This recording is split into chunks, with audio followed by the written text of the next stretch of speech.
Welcome to the High Vibe Moms Club, the podcast for ambitious women ready to ditch burnout, diet culture, and mom guilt so they can feel hot, healthy, and radiant from the inside out. I'm your host, Shannon, and this isn't just another wellness podcast, it's a movement. If you're ready to raise your vibe, reset your health, and step into your most confident self, you're in the right place. Hello, and welcome to another episode of High Vibe Moms Club. I have a very special guest with me today, Michele. She is amazing. And I mean, her arms, I'm just looking at you right now, Michele, and you look smoking. And I know it's so much more than that. You have had a healing journey with Hashimoto's, and you have a Pilates studio and all these things. So I want to go ahead and ask you to share a little bit about your personal journey and what inspired you to start your business. What started this all who you are today? Yeah. Well, I own a Pilates studio in Charlotte, North Carolina. So that's like my number one little baby there. And I've been an owner of a studio for, 13 years now, which is just crazy to me. But I've been teaching for 20 years. And then during the pandemic, I started feeling awful. Like everybody shifted to the online vibe. So I was in my house, like teaching virtually as much as I would teach in this studio, which back then was like 8-hour days. It was crazy. So I was still trying to keep my business going, even though everything else was shut down. And I was working out with my clients, which I don't do in the studio, and I was gaining weight. I had all these gut health issues. Every time I ate, like my stomach would just cramp up. If I sat on the couch and just like relaxed for a few minutes, I felt like an 80-year-old woman trying to get off the couch. My body would literally like seize up and cramp. It hurt so bad.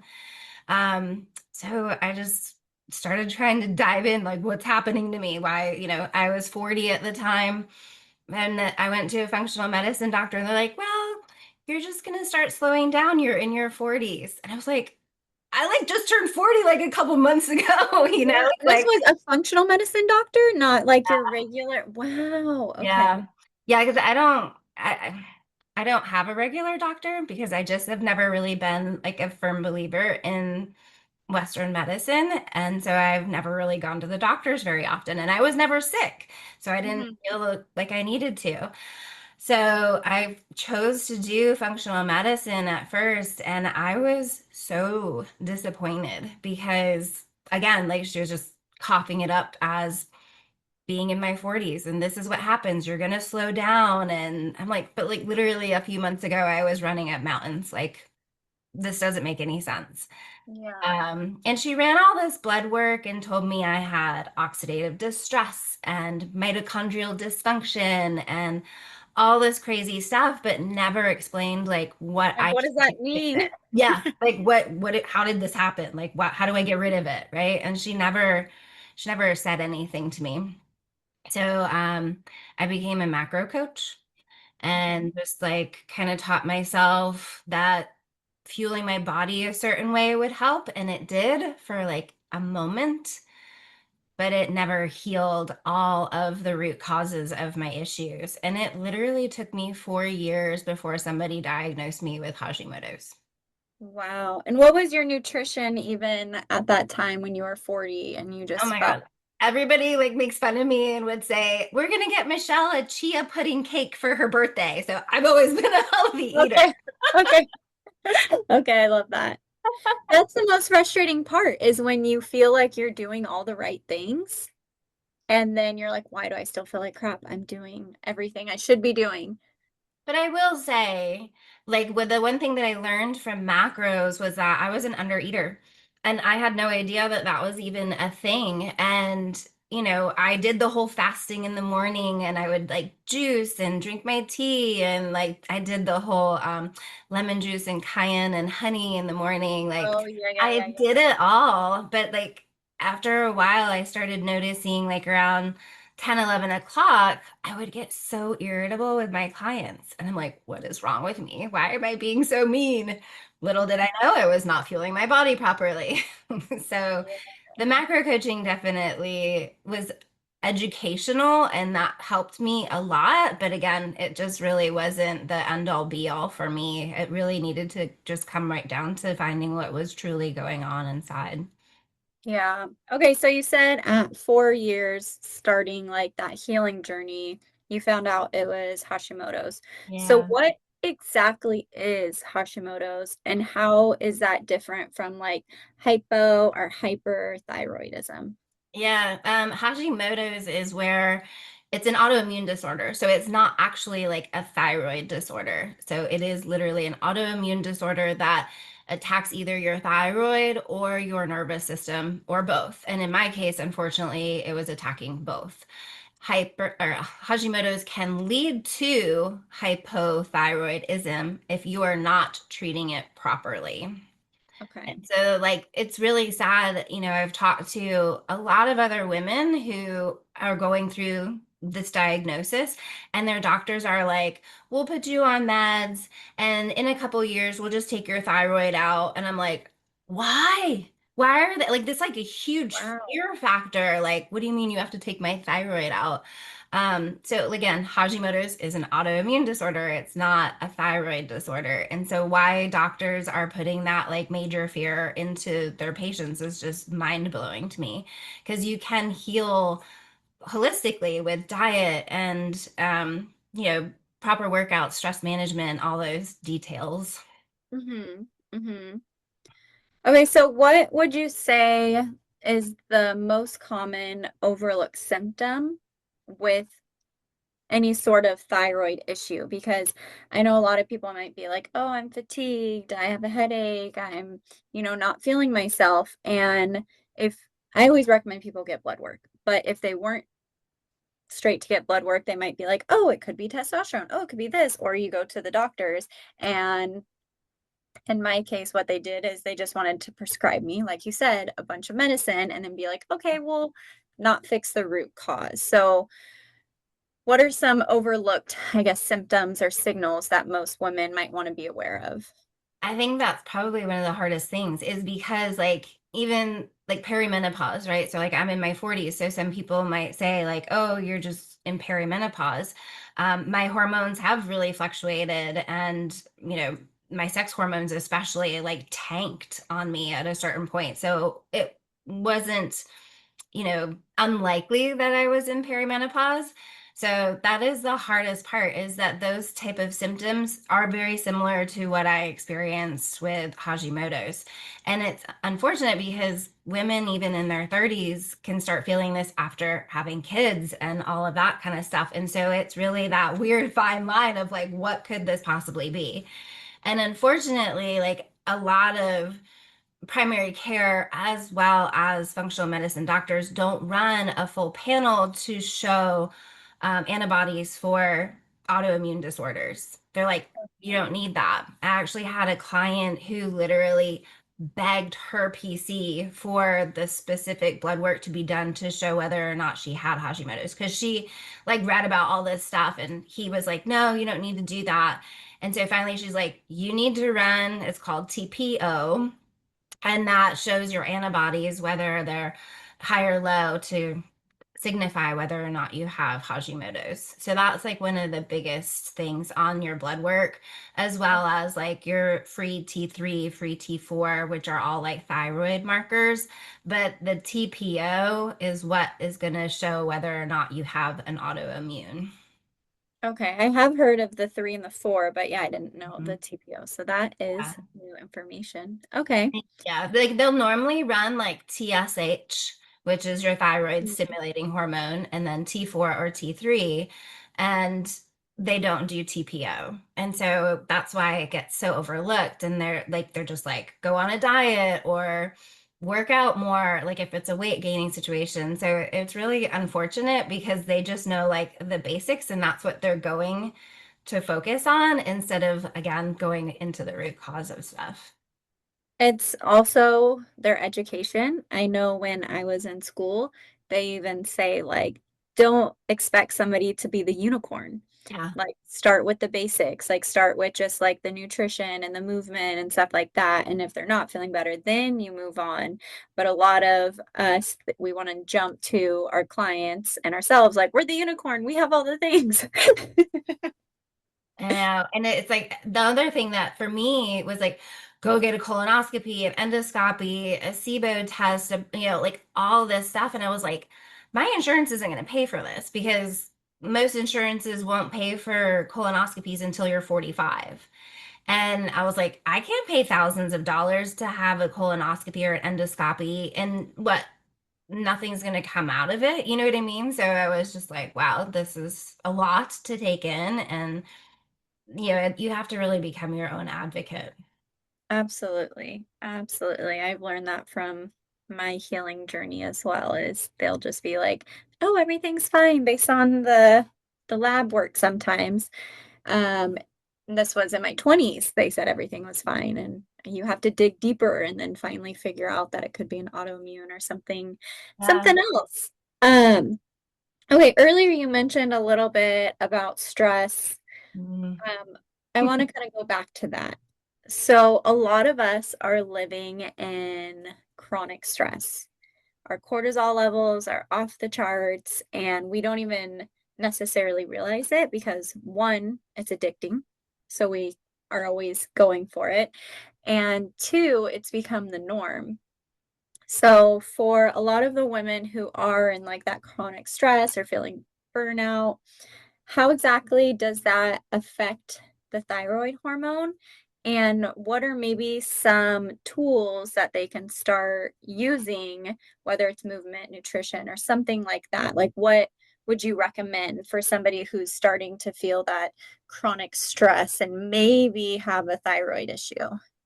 It's really funny because I literally, up until like probably this year, was finally in that state of like, okay, because I always think I'm fine, cool as a cucumber. Like I always have something going on. It's not unusual. I'm a small business owner. Of course, wear many hats, just like moms, everybody, right? Like we've got so much going on all the time, always thinking of everybody else. But it was, to me, that's normal. And then Mhm. even though like my body, I'm eating healthy, I'm working out, I'm doing all the things, it was the stress that was preventing me from being able to lose weight. It was the stress that was preventing my Hashimoto's from like going into remission. I literally would get like tremors. My head started shaking as a tremor Wow. because my nervous system was just being completely attacked by my immune system. So even though like mentally I'm like I'm fine, I'm not stressed, like I'm such a like type B personality, like I'm very organized but I'm kind of like laid back, like whatever, right?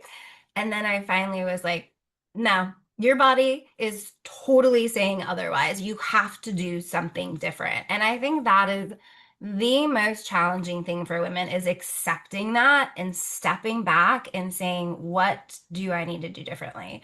And for me, I had to cut back on my work. I was just like, I can't teach 8-hour days and run my business on top of this. And that was really, really challenging for me because that was a big financial loss for me as well. So for me, there's a lot of different things. One, I had to check myself. That was like the Yeah. biggest thing. Like admit, like, hey, this isn't working anymore. Because like your cortisol is in your adrenals. Your adrenals also make your sex hormones. And so when your cortisol, when you're constantly in this like fight or flight state, your hormones aren't being produced anymore. Your body's like, I gotta hold on to this guy because he needs me, and this is where I'm gonna stay. So I'm gonna overproduce cortisol. Then all of a sudden it completely tanks. And your body's just like in this limbo state of what do I do, until you take ownership and start to fix Mhm. it. So there's little things for me with Hashimoto's, like I weight train, which is my big de-stressors, going to the gym and feeling better. So a lot of lifting heavy weights, not the silly little dumbbells, like Yeah, heavy, let's go. heavy weights. And I take big rests in between. Because for me, like because I have like an imbalanced nervous system, if it gets too high, even just from weight training, I have to take like a 2 minute, sometimes 3 minute break in between my sets to help lower that cortisol in my body to reset so that I can go back into it. Because like I can say, if I'm doing heavy squats or something like that, my legs are like it just won't stop shaking. And I'm like, okay, take a little bit longer before you go back Yeah. into it. So it's just little things like that. It's really funny. I would read books all the time. All my books above me right now are all like mental health books and fitness books and metabolism books and all that stuff, which is great absorbing for my mind and for my business, but it wasn't de-stressing me. So now I read like all these silly nonfiction books that I can't put down. So it's like just Yes. finding something that is going to be just yours, right? Like do one thing a day, two things a day, if you have the time, that brings you joy. Because if you don't take that time for you, you're constantly just going to be living up here all the time and your body won't reset. Yes. Oh my gosh, I absolutely love that because same as an entrepreneur, you work full time, you're a busy mom, you juggle all the things. It's always like, I got to push through, I got to push through, I got to push through. And one thing my husband has said to me recently is, babe, what hobbies do you do for fun? He's like, you're always like, I need to learn personal growth. I need to work out. I need to. And he's like, you just need to chill. He's like, where in your schedule is it to chill? And I'm very type A. So literally on my calendar, it says like, have fun. And like, Yeah. Yeah. It's underlined. So I crazy that picked we up have a to new, schedule that, right? yeah, so I'm trying to pick up a new hobby where I'm just gonna chill. And I still haven't gotten into enjoying what is it, the fiction books. I'm still in the nonfiction world. And I keep saying, like, okay, I used to be in college. I used to read all the time. Twilight, like all Yeah. of those were like my so Yeah, I never thought that I would read those kind of books either. And then my friend was like, okay, just try this. It was A Court of Roses and Thorns. Oh my God. yes, I've heard about that too. I started listening to the audiobook and I think I got like maybe halfway through and I'm like, this is too slow for me. Well, the first one is definitely a little slow, but like once you get past a certain point, you won't be able to put it down. Okay, that's Yeah. good to know. I just need I to whizzed work through it. the whole entire series so fast. And that was when it was funny. I started that in Christmas, like during Christmas time. My mom bought me a Kindle, and that's when I started these books. And I literally, my head tremor went away. My actual tremor through my body subsided. And I was like, the only thing I did was just sit down to read once in a while instead of rushing to do admin work, rushing to, be in my business or what do I need to be doing. I actually sat to do something for me. Okay, so what you're saying is the first step is being aware of how much that we're doing and realizing that doing all the things every day is not what's going to help your body actually heal. Maybe look at that list, figure out what can be delegated or what can be pushed for a later time in your life when Yeah. you're ready to just kind of that rest digest, like activating the parasympathetic nervous system so we can just chill, fine, which is so hard. It's like I try to chill and it ends up being doom scrolling. Yes. Like this isn't helping. Yeah. So You have definitely to I go need put it on the charger in the other room. yes, absolutely. So for me, it would be actually delegating tasks and then having what I've started to do in the evenings is I have 15 minutes that I get in the sauna, and that's when I do my meditations, or that's when I read my books. Because Yeah. otherwise, it's like, and even times the kids are like banging, like, Mom, are you done yet? And I'm like, babe, get the kids out of here. I need my time. My time. You told me I needed my time. Exactly, exactly. Yeah, it's always Absolutely. interesting. Like, I think the hardest thing is just coming to that reality. Because I mean, like I said, I spent 4 years just keep pushing, pushing, pushing. And I did slow down. I did cut clients back, but it still wasn't enough. Mhm. And I think the other thing, especially when you're not feeling good, I don't know if you feel this way, but I'm constantly like, okay, what is going to work? And I'm pulling at every single option and all these alternatives and medical, listening to all the things like, what can I do? And I absorb so much that Yes. I don't know what actually is working. Yes. I know I call it the shiny object syndrome Hmm. because I'm like, ooh, this, ooh, that, Yeah, ooh, ooh, ooh. yeah, most Okay. definitely. So we've talked about kind of our nervous system and de-stressing and finding more joy in each and every single day to kind of bring our body more of that rest digest phase. Is there anything as far as maybe do you have any tips on like maybe better quality of sleep or even in that nutrition, maybe removing gluten or dairy or sugar or something like that that is going to help the thyroid? For me, limiting all of those things, yes, gluten, dairy, sugar, 100%. And then you also just have to really pay attention to how do I feel after I eat XYZ, right? Like, because some people might have more symptoms to things than other people. And they're even saying that, like, I have had people get off of gluten because it's very inflammatory and for Hashimoto's as well as dairy. So those are like the two main things that I always get my clients to get off of at first. And they're like, well, I don't feel any different. And it's really interesting for me, it's not a digestive thing that shows up. So like most people think, okay, if I eat this, I'm supposed to feel like cramping in my stomach or digestive issues or what have you. And that's not the case at all. Like mine shows up in my sinuses. I sound like I have a cold the next day. And there's no like sinus drainage. It's just complete inflammation across my sinuses. And I literally sound like I'm sick if I have the littlest bit of gluten or dairy in my diet. And then after that, it slowly creeps up on me. Like I went on a trip in Morocco and I was forced to eat gluten because that's all that I had available for me and I wasn't going to starve myself. So Mhm. I ate it. I came home, gained 5 pounds in a week. In a week. Wow. And it was like, this is not fat, right? Like I didn't eat over 3,200 calories on top of what I already ate. It was just inflammation in my body and it would not go away. And I'm super sensitive to like how my body feels. And I think sometimes people have that disconnect. So they don't really know, like, oh, it doesn't bother me. And I'm like, yeah, but like there's other symptoms that could be happening that you don't realize. And I think that that's kind of a misconception for a lot of people with food. They're like, oh, I don't feel anything. It's not just gut oriented. Yes, absolutely. I know a lot of people, same with like, they're like, oh, digestion. I don't have a problem with like my stomach. And I'm like, it doesn't always show up as just the stomach. For me, it did.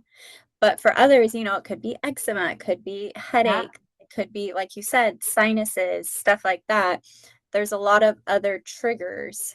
And Joint so, pain, that's a huge one. Yeah. what Like was people that? have Say a it lot again. of joint pain with Oh, joint Hashimoto's. pain. Yes.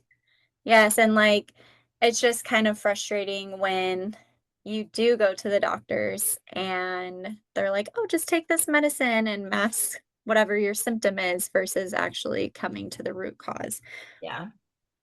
Okay, so what are your daily non-negotiables to feeling your best every single day? So maybe some of the other women on the call can be like, okay, I could definitely start that today. Because we always like to have some action steps, some takeaways at the end of the episode so they can start implementing them into their day.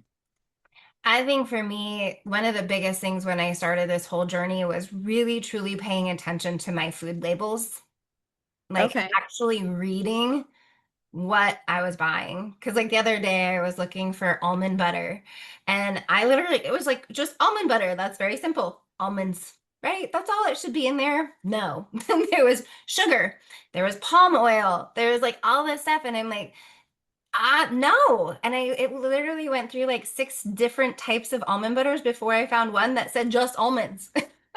So like for me, So ever many since I additives. started this journey, it was just truly looking at the nutrition label for everything that I ate, which wasn't like a basic produce or meat product, right? Something shelf oriented. I look at the label for everything because you never know what you're going to get. And they sneak gluten in everything. It's crazy. And Yes. sugar in everything. And those are Yes.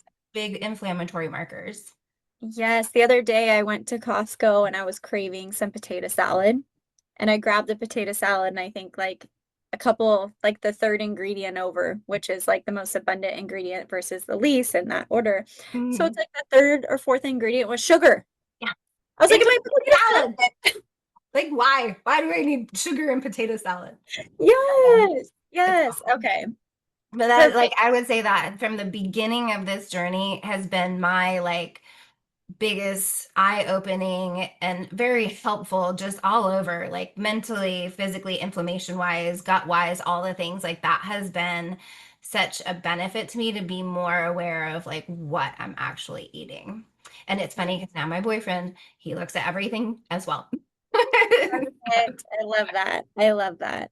Okay, so where can our listeners learn more about your work, working with you, dive deeper into anything, thyroid, Hashimoto's, Pilates? Where can Well, I have just started a new page on Instagram, and that is Thrive with Hashimoto's. And so that page will specifically be about healing from Hashimoto's, autoimmune disorders, thyroid disorders, things of that nature. But then my other page is functional_core. And that's mostly my Pilates page with all of my Pilates apps, classes, different things like that. And hopefully, when I have more time in my life, I'll start doing live Pilates classes on there as well, which is always fun. Yay! All right, perfect. And are you having any sort of coaching going on right now? Do you have any sort of resources that you would want to share with the listeners or anything like that so they can get started with you? Yes, I am creating a jump start program because I feel like it's always about like learning the basics of how to heal your body. And so that is what this program is going to be about. And it's also something that like you get through. It's a 12-week program and you learn the basics of how to heal from Hashimoto's and how you can truly put this disease into remission. And then, we don't always remission, right? You don't always get to stay there. Life happens, stress, whatever might come about your body and your world. And so you might have to revisit it. And so it's one of those programs where you can revisit it multiple times throughout your life as you need. So that will be launching within the next week or two. I also have an ebook, an anti-inflammatory ebook with lots of really amazing recipes, things that I love to eat in my daily routine.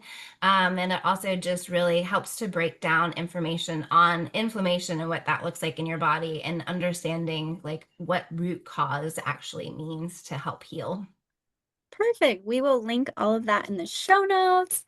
I am so excited that we are able to make this work, Michelle. I know Me we both too. have very busy schedules, and I'm so happy that you are a guest today, and Thank I you look for having forward me. to seeing your healing journey continue. Thank Thank you you. so Thank you. much.